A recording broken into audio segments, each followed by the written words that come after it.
Hello and welcome class. So this is Construction Methods and Project Management, and I am Engineer Ranjan Argami. Today's session we are going to tackle PERT CPM and the network fundamentals. So for our introduction, what is PERT and what is CPM? PERT is a program evaluation review technique.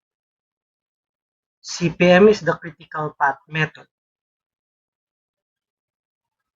So as a historical background, PERT and CPM were developed independently in the later part of 1950s. This too is a network, a technique used for planning and coordinating large-scale projects. PERT. The use of PERT began in 1958 through the joint effort of the Lockheed Aircraft, the U.S. Navy Special Project Office, and the consulting firm of Booz Allen and Hamilton in the efforts of the US government to speed up the Polaris missile project. So it's all about a warfare weapon project. PERT was developed to provide the management a periodic reporting of current status and an outlook for the future on meeting approved plans and schedule. So while they are monitoring, they are also projecting when will the project will be due per activity.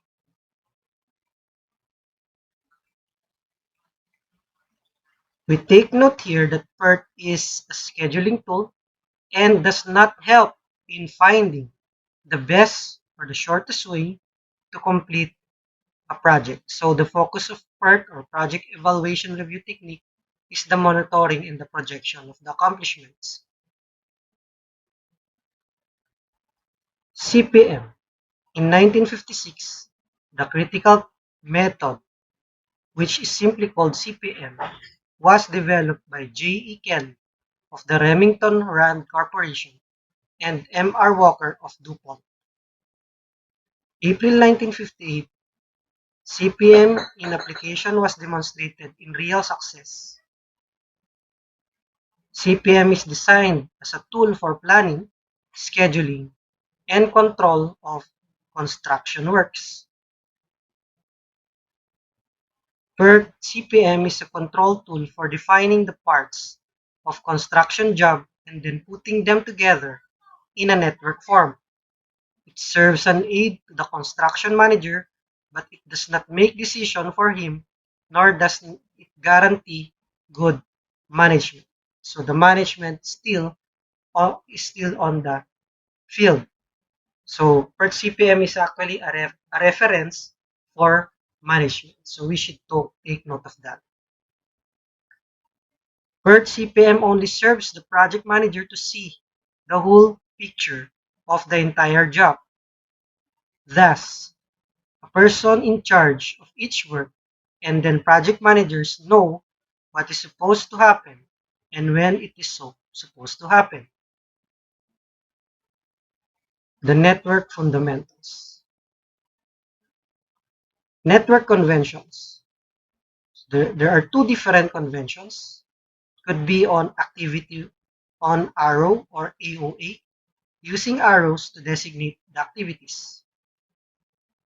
Where A, arrow going to that of B. The arrow is towards B. A and B are events.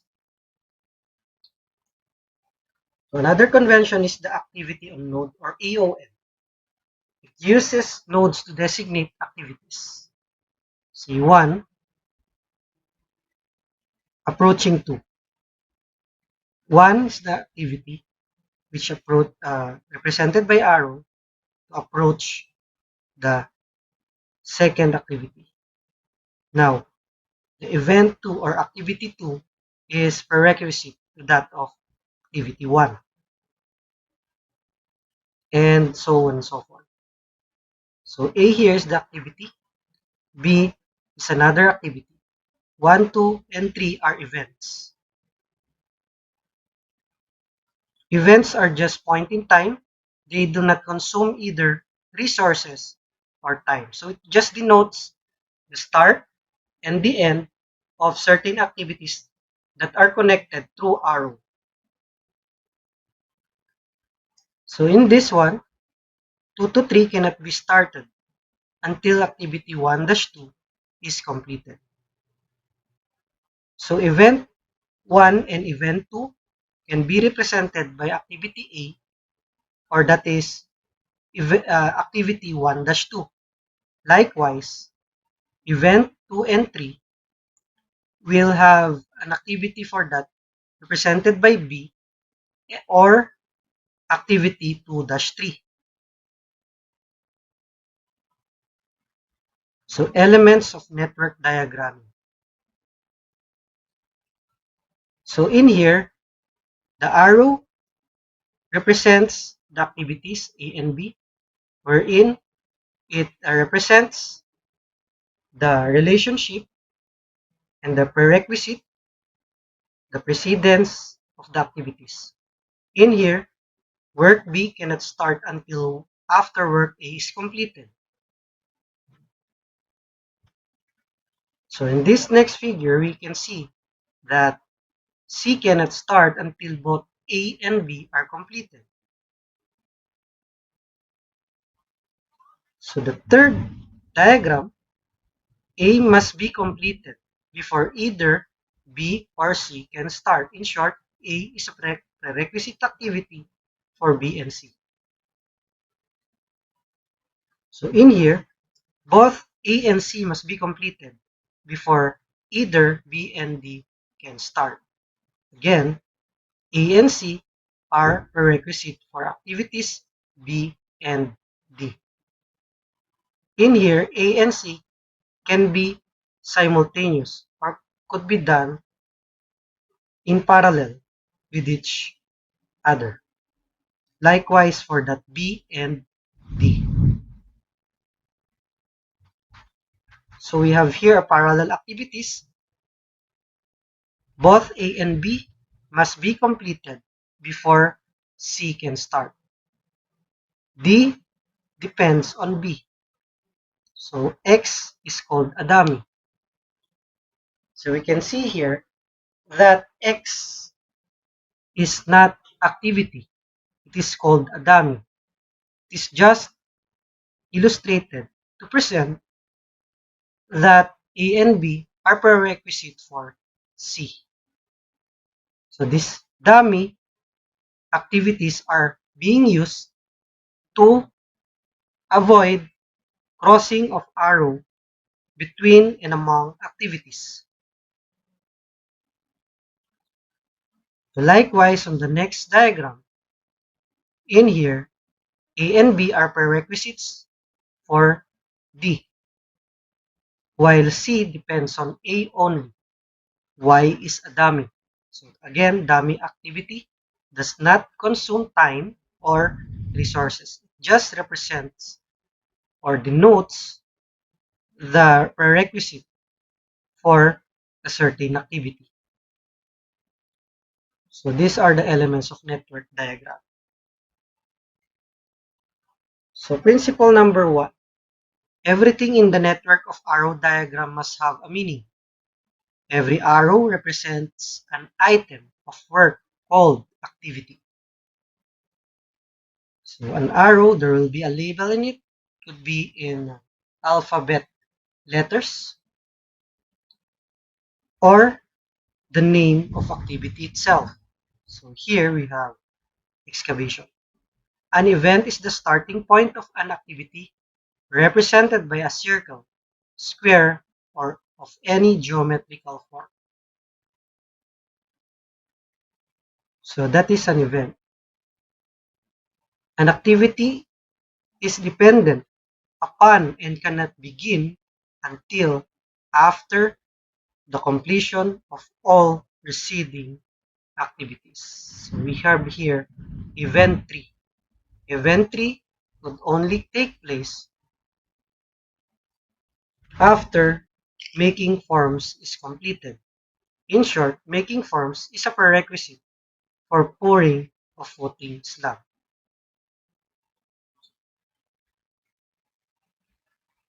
And of course, there could be sub-activities or another activities that needs to be considered before an event could take place. So like this in example, while making forms is a prerequisite for pouring of the concrete of the footing slab, order and delivery is also a prerequisite to this activity. So these are the principles of network diagram. All activities that start with the same event cannot begin until the completion of all activities that enter that event. So this was already demonstrated a while ago that event 3 cannot take place when this making forms and order and deliver cement are not yet completed. Hence, event 3 on the start of event 3, it's also the start of those activities attached to it, like pouring of footing slab and pour pedestal.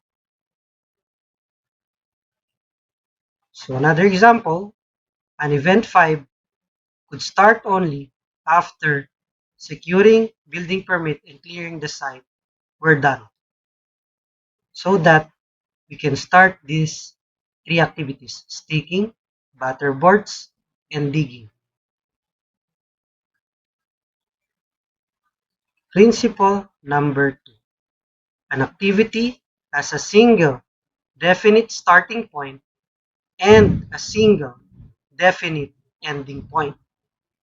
An arrow in the network must satisfy 2 basic questions. Number 1, what activities must be completed before this one can start? Number 2, what activities cannot be started if this one is not yet completed? Okay. So in this diagram, we have those prerequisite activities before an event would start. And once the event will start, can resume or we can perform or implement the other activities attached to that event. So like in here, we have the first event, digging. There is no prerequisite for that digging because this is the first event. And after digging, we have event 2, then perform the forms. Then from that, event 3 will now start. On the start of event 3, the attached activities would also be performed, like pour footing and wall footing. And then after pour footing, event 4 will take place, and you can perform already block laying. Principle number 3. The network, the arrow diagram, does not describe time relationships, but rather the dependency relationships. The length and direction of an activity arrow has no relationship with the amount of time required to accomplish the work presented by it. Similarly, two activities starting with the same event do not necessarily occur at the same time. Okay? So ito, pwedeng magsabay yung dalawang activities at pwede rin hindi. Could be in simultaneous or not in simultaneous implementation. So, yung mga arrow, kahit na mahaba yung iba, it does not represent uh, any representation of time, no? Kung mahaba, kung mahaba yung arrow sa network, mas matagal, so hindi ganon. Ibig sabihin lang nun, the dependency of an event to one another.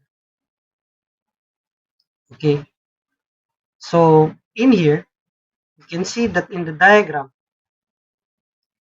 mas mahaba yung BNC. It's just happened that it is connected to another activities. Okay, but again, it does not represent the length, that does not represent the length of time also.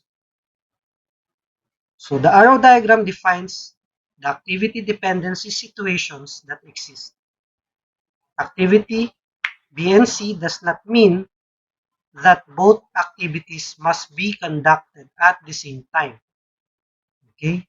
Kasi yung length ng BNC pwedeng yung B 3 days lang, yung C 5 days. So they might but probably will not. What is important to note here is that these two activities are independent. Like for example, say yung activity mo sa letter E is pouring of concrete. And activity sa B is making or fabrication of steel bars. Okay? And then yung activity C mo is fabrication of forms. Okay? So pwede na hindi man sila magkasabay kasi nga hindi rin parehas yung kanilang duration. But at a certain time, simultaneous na rin yung trabaho. It depends actually on the resources, no? Kung ilan yung i-deploy mo. And then, of course, the delivery of materials. So, doon lang magdedepende. What is important here is that A is the prerequisite to B and C, and B and C are dependent to activity A. So, for example, activity A is installation of steel bar and the installation of forms. Okay? So, hindi ka naman pwedeng magbuhos. Halimbawa, letter B and C is pouring of concrete column and pouring of footing, no, yung B and C. Ang prerequisite nila talaga is the laying of the steel bar, no? Dapat nandun na yung steel bar before you can perform pouring of concrete. So, dependency on the activities, but not the time relationship. Principle number 4, that the network is hardly ever done by a single person. So this is a general rule, ano? The accomplishment of the schedule made in the network diagram is influenced by several number of people who have something to do with the project and should be consulted when making the network. Likewise, the subcontractors and suppliers should be asked to review the network to be sure that the activities affecting their participation is accurately and realistically described. So in planning, we have highlighted that planning should be done and accomplished in a collaborative work. So meaning, it should be a collective effort of everyone that is involved. Why? Kasi dito natin ini-estimate yung project duration. Lahat ng kaliit-liitang bagay from the delivery of material, from the performance of the item of work, okay, from the supervision of the manpower, the switching of the manpower, lahat dinidescribe sa planning. Kung baga, planchado na lahat ng data at necessary projection before it can be translated into the network diagram. Kaya nga yung network diagram, susundin na lang yan. So it is just comparable when you buy or purchase a vehicle, no? a second-hand vehicle. So, everything is smooth, sasakyan na lang. Okay?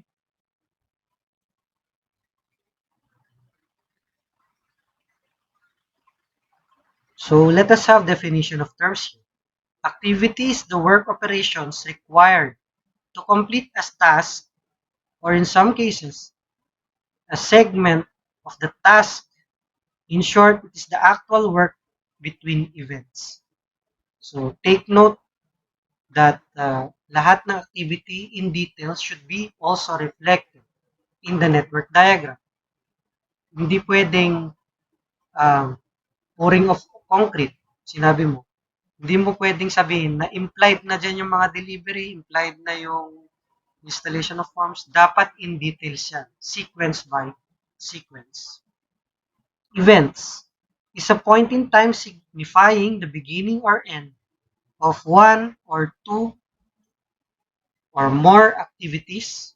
So, of course, uh, arrows that entering the events. Okay. Of course, in that event, that could be the termination. Okay. The termination of those activities that are entering a certain node. Okay. And then arrows that is leaving or going away from that node is actually the start of those activities. That is the interpretation. Dummy activity is an arrow on a network showing the dependent relationship between two activities. However, dummy activity does not represent actual work efforts and do not consume time. It may be used in the network to distinguish between two or more parallel activities. So, of course, duration of an activity can be derived by your network diagram, in which in a while we will learn it's the time it takes an activity to be finished. Path is a sequence of activities that leads from the starting node to the finishing node. So there could be one or more paths that could exist in certain network diagram. So let us have here simple network diagram. So paths on the network could already be identified as 1, 2, 4, 6. Or it could be 1, 3, 5, 6. In here, path with the longest time is the critical path. You'll just have to sum up lahat ng duration of each of those activities following the certain path. And the sum is equal to the path of each duration. And among those paths with certain durations, titignan mo kung ano yung pinakamalaki at yun na yung critical path. And the duration of the critical path is actually the project duration. Okay. Slack or float time is the allowable slippage for any path. So remember that there could be one or more activities entering a certain node. So what is the implication of that? When they have different duration, for example, may activities ka entering a certain node, dalawa, halimbawa, yung isa is 5 at yung isa is 2 days, between 5 and 2 days, ibig sabihin, yung 2, hihintayin mo pa yung isang activity which is due for 5 days, maghintay ka ng 3 araw, no? And the 3 days will be your float or slack, or that is called the allowable slippage.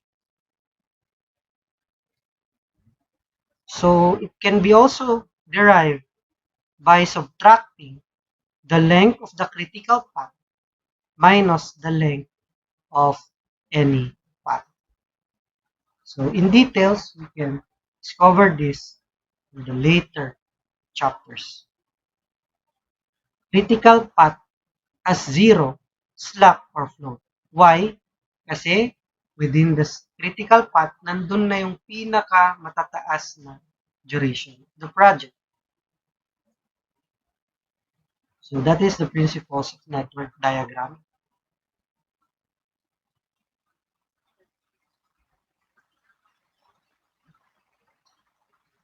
So another example or diagram here, activity A must be completed first before activity B can be started. Likewise, activity B must be completed before starting activity C.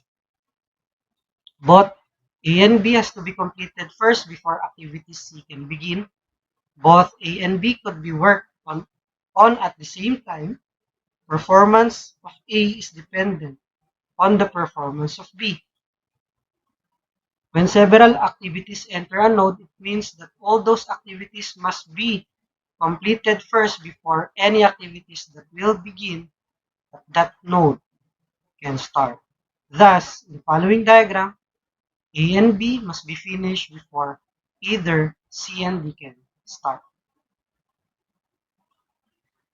When two activities have the same start and ending, a dummy node and activity is used to preserve the different identity of each activity.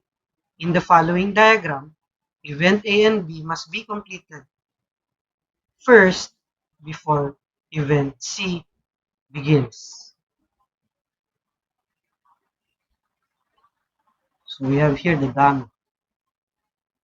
Okay, the primary function of dummy is to clarify relationship, but as far as time is concerned, a dummy activity has an activity time equal to 0. For clarity, nodes are numbered typically from left to right. Okay? So, kung gusto mong i-connect yon for the prerequisite relationship, gawa ka lang ng dummy as to avoid crossing of arrows in the network. Okay? On the following network, activities A and B both precede C. But this start is dependent only on activity B and not on activity A. Similarly, E is dependent on C. That is why it is represented by a dummy activity because A and B are prerequisite for activity C. So that is the use of dummy. Lalagay ka lang ng dummy para malaman na yung A and B are prerequisite for C.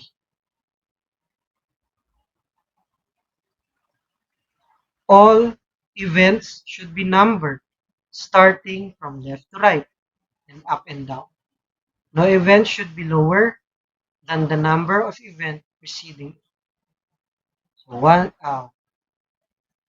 event number shall increase from left to right. Event should be numbered from top to bottom. Similarly, increasing should be consistent from the top to bottom or from bottom to top. So this is the systematic rules for numbering events in a network diagram. The critical path is the longest route in the network of activities representing a project. The sum of activities duration along this route is equal to duration of the project. Activities along the critical path are called critical activities. Any delay in the critical activities would mean delay in the entire project duration. It was mentioned a while ago that critical path has no slack. Kaya walang leeway time within the critical path because that is already the longest duration. So any delays that would happen on the events or activities of the critical path would have corresponding delay in the project duration. There may be more than one critical path in a network, and the critical path may shift as the project moves towards the completion. So as we go further in details, we can actually learn this, that critical paths are flexible and critical paths can be more than one. Okay? Earliest event is the earliest time occurrence of an event, sometimes called earliest event time or early event time. It is the earliest time an event can happen without delaying the earliest start of any activity. Earliest event time is equal to the longest path of activities in series from the project to start to finish. Earliest event time of the starting event is equal to 0. So meaning, yung pinaka-left node mo, that is starting event 0. Okay. Earliest start. Earliest start is equal to earliest event at the beginning of an arrow called an inode. It cannot be earlier than the earliest event time. So inode to jnode. The point of an arrow is called jnode. Then early start is not necessarily the point in time that an activity will be over, but it is the earliest time that it can occur. First day after the physical assumption of an activity. Early finish. So the early finish is simply equal to the early start plus the duration of activity. So actually, we are in a certain node here. No? So always, yung reference mo is a certain node. Early finish is equal to early event plus duration. So remember that events are represented by nodes and activities are represented by arrow. Latest event time is the latest time the event may occur without delaying the project completion.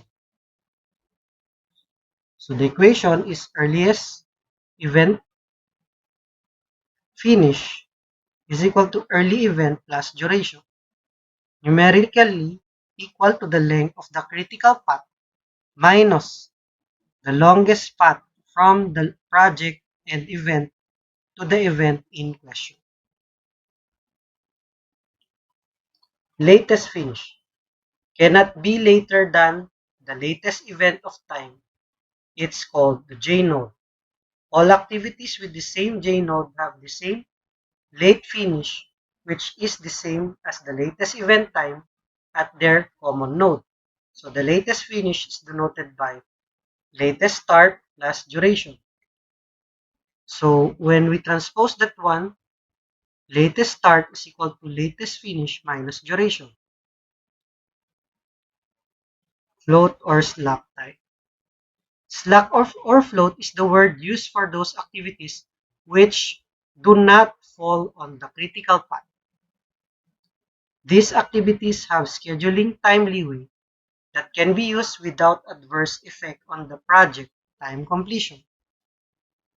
So this is true especially when there are more than one activities entering a node. Of course, hihintayin ng ibang activities or ng isang critical path activity yung ibang activity. Float is equal to late start minus early start, or late finish minus early finish. So let us move on to example. In here, we have activities. So it is denoted by alphabet, of course. So in actual, meron niyang corresponding activity, no? So the precedence, or meaning, ito yung mga prerequisite. For example, C and B is a prerequisite for A, D is prerequisite for C, I is prerequisite for D, and so on and so forth. It is also indicated here that in the precedence matrix, the end nodes or end activities. Okay? So expected time or duration of each of those activities are also reflected here. So from the following table of information, our task is to draw the precedence diagram or the per CPM diagram. Then letter B, find the critical path. And then determine the expected duration of the project. First step, so we look into the activities without predecessors. So we place that at the start of the network. Remember that we are going to start from left to right. So tingnan natin yung mga may prerequisite. May prerequisite. O nasa prerequisite yung CNB. So we can delete that for a while, CNB. Yung D is also a prerequisite. We can delete that as well. Yung I is also a prerequisite. We can remove that one for a while. Yung F, yung J, yung K, and yung H. So, naiwan dito yung activity A, E, and G.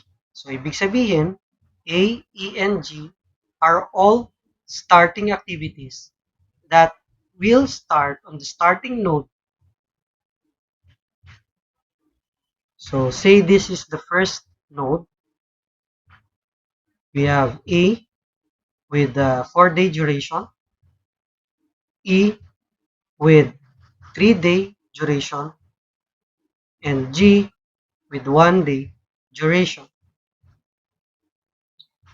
So the second step is to look at the end nodes, then attach the preceding activities.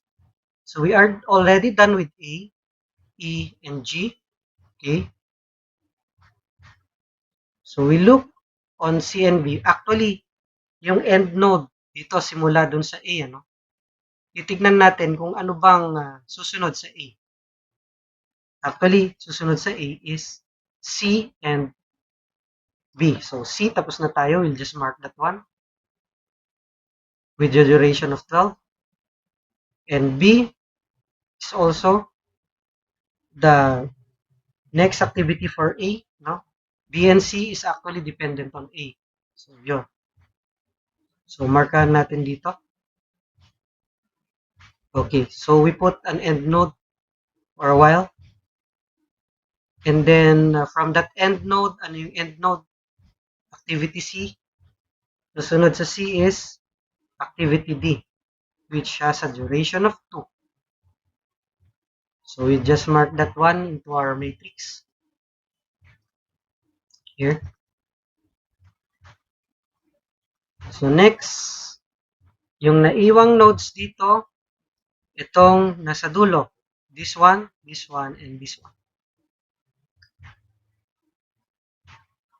By the way, AB, AC, DBE are already finished.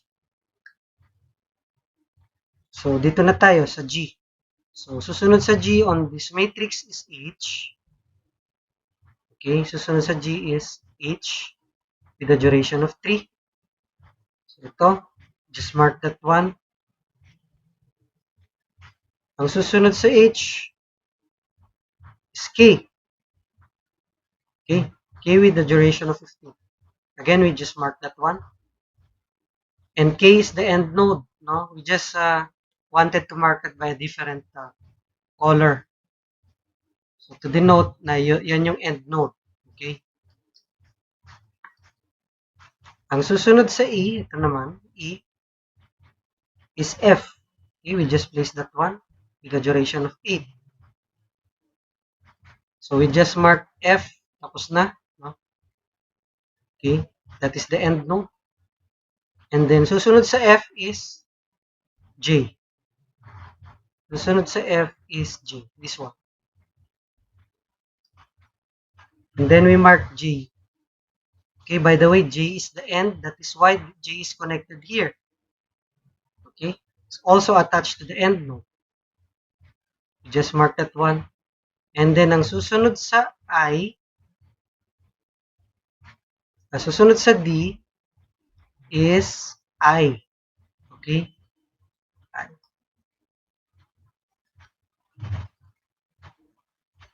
Okay? Just mark that I. Okay? So there are notes here. Activities with multiple predecessors are located at path intersections. So start with a single node and end with only single node also. Avoid having paths that cross with each other. Activities should go from left to right. Okay. So the next step is to number events from left to right, up and down. So 1, 2, 3, 4, 5, 6, 7, 8, 9. So from left to right, up, down. Fourth step, identify and enumerate available paths from left to right and compute for the corresponding duration. So, titingnan natin yung mga available path dito. So, yan. Then, pupunta sa C, pupunta sa D, pupunta sa I until we have the event 9. So, translate that into matrix. So, that is path ACDIJ. So, we add the duration of each of those activities.